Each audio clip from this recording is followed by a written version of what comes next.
चांदीवली के धानुकरवाड़ी metro station में 19 वर्षीय युवती के साथ कथित छेड़छाड़ की घटना के बाद महाराष्ट्र नवनिर्माण विद्यार्थी सेना आक्रामक हो गई है।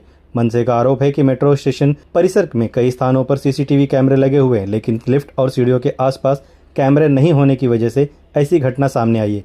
घटना के बाद मनसे विद्यार्थी सेना के पदाधिकारियों ने मेट्रो प्रशासन से मुलाकात कर अपनी नाराजगी जताई और एक ज्ञापन सौंपा।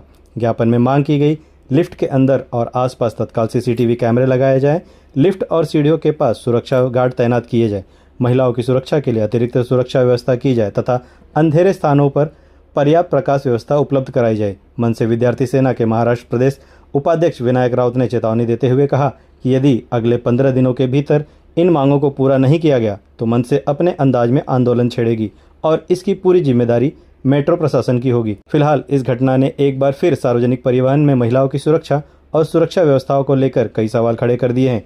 अब सभी की नजर मेट्रो प्रशासन की कार्रवाई पर टिकी हुई है। गेल्या शुक्रवारीच आता विनयभंग झाला होता, त्या आरोपीला अटक करण्यात आलेली आहे, पण त्या अटक करून पुढे काय ते पोलीस प्रशासन बघेल। आमचे मुद्दे असेच आहेत की लिफ्ट मध्ये कॅमेरे लावणे अत्यंत गरजेचे आहे।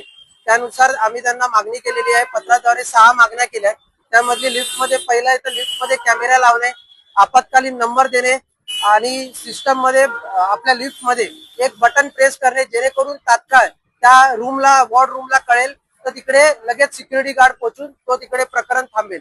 यासाठी आम्ही त्यांना निवेदन देण्यात आलेले आहे। काय चर्चा झालेली आहे, किती दिवसाचा अल्टिमेट देण्यात आलेला आहे, काय आश्वासन भेटले? आम्ही त्यांना 15 दिवसाचा अल्टिमेटम दिलेला आहे। त्यांनी ते 15 दिवसाच्या आत आम्ही काम सुरू करू असं त्यांनी आम्हाला आश्वासन दिलेलं आहे व ते आमचे सन्माननीय अमित साहेब ठाकरे यांना पत्र लिहून देण्यात येणार आहे त्यांनी की आम्ही हे काम सुरू करणार आहे तात्काळ। आणि काम पूर्ण झालं नाही वेळेवर तर काय भूमिका आहे? काम पूर्ण झालं तर तुम्हाला माहित आहे महाराष्ट्र नवनिर्माण सेना डायरेक्ट खळक अटॅक बोलत नाही करून दाखवेल।